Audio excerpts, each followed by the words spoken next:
All right, guys. So in the previous lesson, we have gone through some legal things that you must keep your eye on if you want to build a stable and consistently successful affiliate business.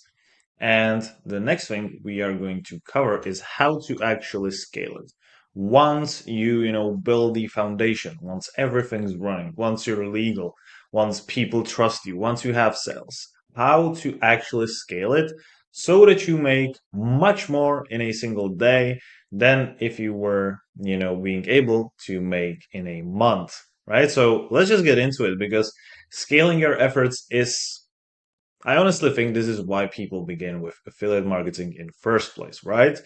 They see these people who are making thousands of dollars every single day and they want to replicate their success. So let me just give you some kind of introduction in what needs to be done in order for you to succeed in affiliate marketing. So let's do it. So we're going to cover how to expand into multiple niches, then how to outsource content creation and marketing tasks. Then we are going to cover how to automate processes with affiliate marketing tools. And then we are going to cover how to build a personal brand as an affiliate marketer. So let's just quickly get into how to actually expand into multiple niches, right? Because putting all your eggs in one basket is risky, right? If one niche slows down or if there's any problem, if you have bad relationship with the merchant or manager, like it could happen. We're people, right? You're risking that your income stops, and that's not a smart thing to do, right? Next thing that it obviously allows you to do is to boost your earnings, right? Because it opens you up more ways to make money, right? So, next thing that you might be considering is that like you've built skills, right? Like if you can make it with one niche, imagine what happens when you make it with multiple niches, right? Like you have skills, so let's just put them into multiple niches, and in that way, your income will skyrocket. It will just multiply, right? It's just very simple. Next thing it helps you to keep work exciting because exploring new niches keeps your work fresh and engaging. Okay, now how to start with expanding. So first of all, make sure that you start small. And this could feel a little bit contradictory, right? Because I told you to just expand into multiple niches. But when you're expanding into multiple niches, when you're first doing that, make sure you do one niche at a time. And then, like, when you're in two or three niches, right, or you're doing two or three more products, then what you want to do is then you can expand like exponentially, right? But like at the beginning, focus on one at a time, right? Because there's going to be a lot of work, right? Especially with outsourcing, doing basically like delegating tasks to other people. Then the next thing that you want to do is to build a separate website, right? Use car.co for a clean and simple site because it's easy to manage. And we've already covered this. Just make your car.co website in the same way you did it for the you did it at the beginning, right? Next up, just simply reuse successful strategies. Take what's already worked and don't try to reinvent the wheel. That's what I would do if I were in your shoes. Next up, experiment with approaches. When there's a high probability that what worked in health niche is probably also going to work in survival niche.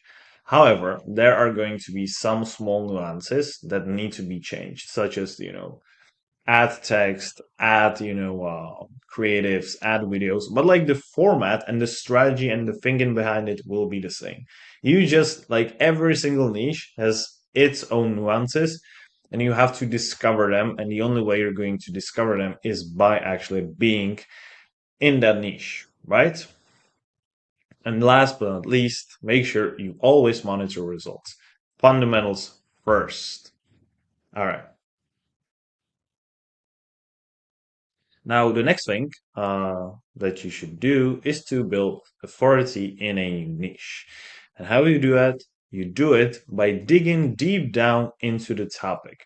Read blogs, watch videos, and even take courses about your new niche. It's very important because you have to just understand everything that comes around it.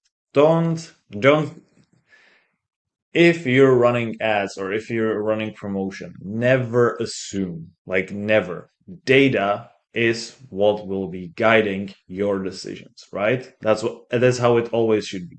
And I feel like I also have this problem, right? But like when I think I know something and then again, I go there, I go into a new niche and unluckily it doesn't work, right? Because I use my assumptions and I don't actually use what the data tell me, right? So really focus on data, do your homework, research your target audience. Then next thing that you want to do is to hang out where your audience is. Join Facebook groups, Reddit threads, or forums to learn what, troubles them and what they want. Next thing you want to do is to follow influencers. Find influencers in your niche and see what they're doing, right? It's very like simple, just copy the strategies they have. Like there's no copyright, about that, right? Like nobody can ever sue you for like using somebody else's strategy, right? Just don't use their content and like, yeah, that's pretty much that. And next thing, list FAQs. Use tools like forums or comment sections to find out what questions people are asking. Now, how to maximize efficiency across niches, like when you're in multiple niches. So, first of all, make sure that you know what success looks like for each niche. And what I mean by this, I mean the industry benchmarks, right? Like, what is the ideal ROI? What is the ideal conversion rate? What is the ideal click-through rate? Because for specific niches, for different niches, the benchmarks are different. And like you want to be updated about that. And the best way to do that is to use ChatGPT. Simply ask, describe your situation, and then just tell them like, hey, I'm in a new niche. I was doing, health and wellness. I was doing weight loss. The industry benchmarks was this, that, blah, blah, blah. And now I'm going into survival. Can you tell me what are the industry benchmarks for this particular niche, right? Next up, group similar tasks. That's very important. Work on content for all your niches together in batches to save time. Then what you want to do, you want to use organizational tools. Apps like Trello or Asana can help you keep track of everything. And then automate what you can. Use tools like Zapier to handle repetitive tasks. And last but not least, make sure that you focus on priorities. Stick to tasks that bring the results most for each niche. Now, how to get the most out of your content? Because when you're going to have more, on your plate, you want to also make sure that you're more efficient, right? So, first of all, first thing that you want to do is to turn articles into videos. And you do it with tools like Canva because they make it very easy. Next up, use blog posts for emails and vice versa. Then, out of all this content, you can also generate an ebook, right? If you take like 30 emails or 10 blog posts, then you can create an ebook around that content. Next thing that you want to do is to refresh old posts, right? Update them with new info to keep them relevant. And last but not least, share your content across all platforms. All right. Now you're expanding, now you're creating content, and now you feel like your head is just going to explode and you don't know where you should go. Like your head is just all over the place. And I understand because that's how you're going to feel. And if you're going to do this, if you think you can do this all by yourself, I'm here to break your heart because it's not going to work, right? So, this is why you should Not consider, but like you have to do outsourcing, right? You have to outsource content creation. Now, this is essentially delegating all, other tasks that are not as important. Like, just imagine this, right? Imagine that the thing that's, responsible for generating you the most revenue is actually optimizing Facebook ads. Like 80% of your money comes from, Facebook ads. But the problem is you also have to create content. You also have to respond to emails from your customers. You also have to respond to emails from merchants and managers. You also have to write posts on your blog because if you don't, your brand is just gonna, fall apart. And so for that reason, you have to have somebody who will do these, little less, but still important tasks for you. This is why you should outsource as much stuff as humanly possible, especially the things that are not, that good or like that powerful. So first of all, you should decide what to outsource. List daily tasks like writing blogs or managing social media. Identify low value tasks for outsourcing. Focus on high value activities for yourself. What you want to do is to plan tasks needed for the next 3 or 6 months. Then the next thing you want to do is to find freelancers. Use platforms like Upwork or Fiverr to find marketers. Try content platforms for writers. Join social media groups for recommendations. Test multiple sources for quality. Then the next thing is what you want to do is to write job posts. Be specific about tasks, set clear deadlines, and include budget ranges. And now, when you're writing like job posts and like you're communicating with a freelancer, the most important thing, and like I am 100% serious about this, is to, you know, is just to like you have to be upfront with what you expect from the freelancer, okay? And you also have to be upfront what they can expect from you. Because, like I've said, the communication barrier is what kills most businesses, right? Like, let's say you tell them, I want fast communication. In their head, fast communication can be responding to once per day. But for you, quick communication is responding to everything in the next 2 hours. And if they don't do that, then it's slow for you. So, like, you really have to be super clear and super specific with the expectations. Okay? That's like the most important thing. Because this ensures that both of the sides are happy, it ensures clarity, and also it attracts the right talent.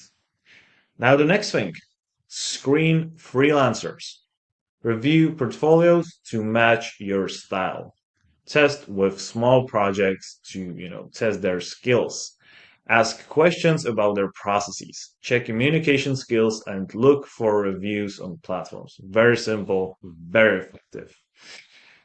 Now, how to actually manage freelancers effectively when you finally hire them. So, first of all, like I've said, you have to be transparent about everything. Use clear instructions and provide step by step guides for the tasks. Now, what you can do is to do something called the SOP, which stand for standard operating procedures, which basically is like a tutorial for a certain task that is being done in your company. So if because imagine you're hiring someone and like, let's just imagine you hire like 10 new people in the span of the next 2 months, right? Like just hypothetical situation.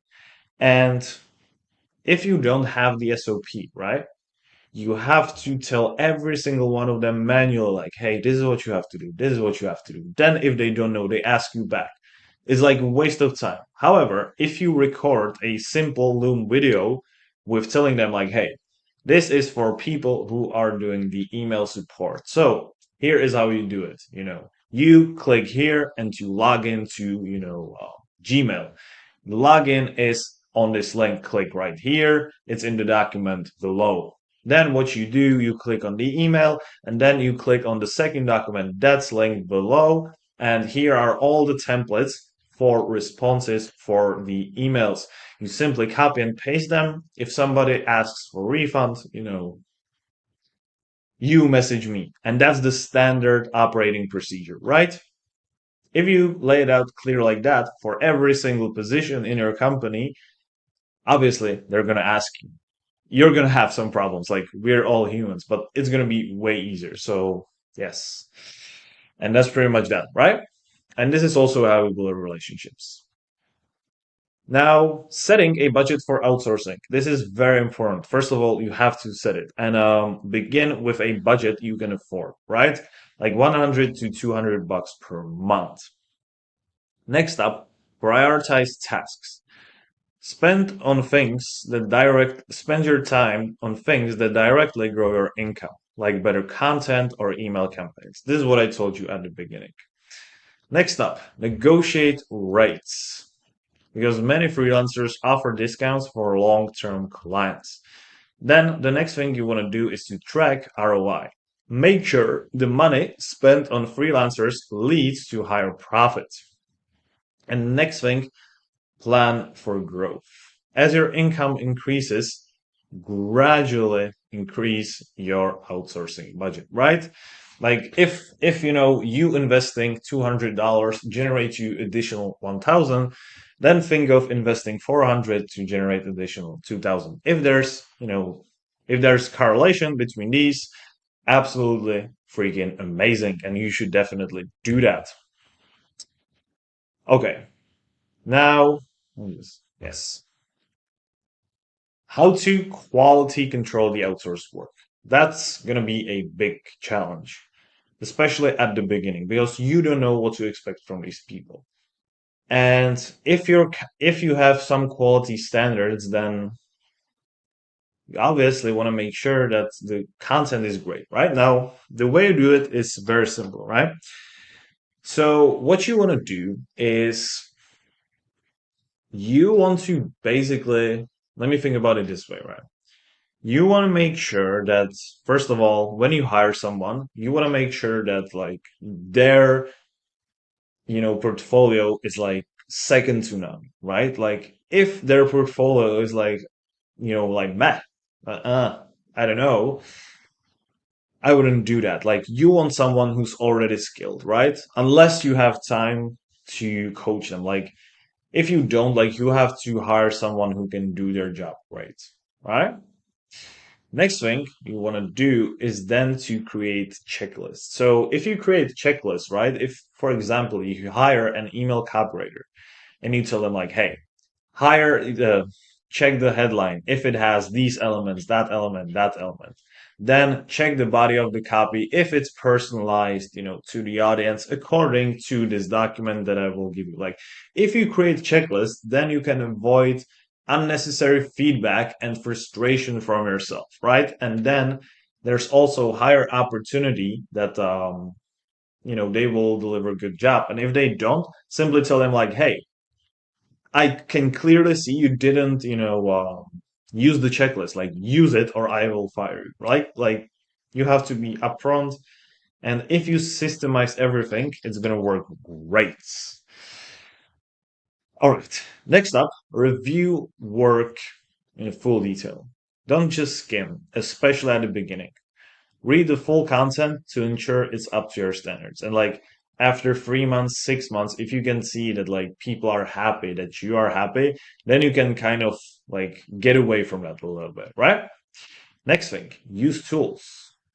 Tools like Grammarly or Hemingway can quickly check grammar and readability. Next up, request revisions. Don't settle for work you're unhappy with. Provide clear instructions for improvements. And like with revisions, you have to be upfront as well. Like I've told you, you have to tell them what they can expect from you and what you can expect from them. Like you have to be upfront, both of you. So like if you tell them like, hey, you're going to write an email and I'm going to pay you $70 for that, I want two revisions. And they're not like, okay, let's do it. Fine. And, both of you know what to expect from each other. And then last but not least, obviously track their performance. If they bring your business down, you just have to fire them, right? It's very simple. And now, next thing, um, how to build a personal brand. So, why? First of all, it's because you already know the basics, right? Let's just talk about this. So, it's time to go deeper. Look for sub niches or untapped areas within your main niche. For example, if your niche is fitness, drill down into postpartum fitness for new moms, right? Like stuff like this. Next up, what you want to do is to build your online presence. Revamp your website.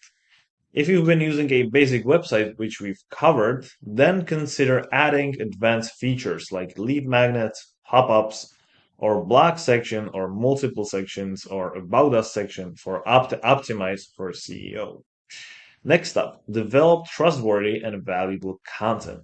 Create in-depth tutorials. Move beyond basic content by providing detailed guide, case studies, or comparisons. Next up, create a memorable brand identity. Audit your existing identity. Evaluate your current name, logo, and visuals. Do they resonate with your niche and target audience? If not, consider rebranding. And then establish authority in your niche. Host exclusive events, organize webinars, Q&A sessions, or live workshops. In this way, you are building big brand, something that's memorable. Now, how to actually create multiple income streams, right? That's also, interesting topic. So like what you want to do, like here are some tips, right? So what you want to do is to upsell existing offers, right? So bundle related products or create tiered affiliate offers for higher commissions. Then what you also can do is to launch a course, right? You can package your expertise into a course that helps others succeed in your niche the same way you did. Next up, you can explore recurring revenue programs. Focus on affiliate products with subscription models. We've already covered this. Next thing, create sponsored content. Partner with brands to create paid content that aligns with your audience's interests. And then, last but not least, invest in digital assets. Consider buying high performing blogs or domains in your niche to expand your reach. All right, now the last thing that we will cover in this lesson is optimization for growth when it comes down to building your business brand or personal brand, right? Now, first thing that you should do is you should always audit your affiliate links, right? Because the more links you're gonna have on your website, on our websites, the more room there is for error. And just imagine like some of these freelancers, right? That's responsible for putting the links on the website messes up and the link doesn't work, or the link is not assigned to your affiliate account. Like, imagine what kind of mess this can make, right? It's like not good. So, yeah, make sure you check that. Like, this is definitely worth your time, right? Next thing you want to do is to improve site speed. So, optimize images, use caching, upgrade hosting, and make sure your website loads quickly. This furthermore increases your reputation and it makes you look more professional.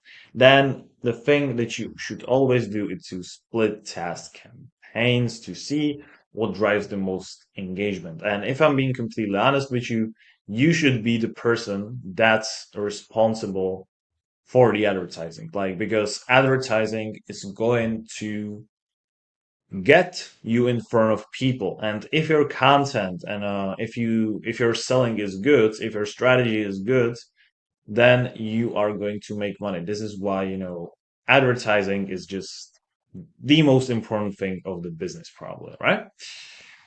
Next thing, monitor advanced metrics. Go beyond traffic numbers, right? Track your ROI, click through rates, and customer lifetime value. That's very, very important, right? Because if you don't, it's just like stick to the basics, right? Make like base your decisions off, numbers, right? Like make sure you base your decisions on real numbers because if your decisions are not informed by numbers, then it's not good, right? So that's that. And last but not least, use retargeting, right? Use retargeting to bring back visitors who didn't convert the first time because these people are the ones who are more likely to buy from you. And so this is pretty much it, guys. I hope you enjoyed this lesson. We have talked about some basics about what you can expect when it comes down to expanding your affiliate marketing company and building your brand. And I hope you guys learned something new. And in the next lesson, which by the way is going to be the last lesson of this course, we are going to cover actually, future of the affiliate marketing and some trends. So with that said, I hope you guys learned something new and see ya in the next lesson.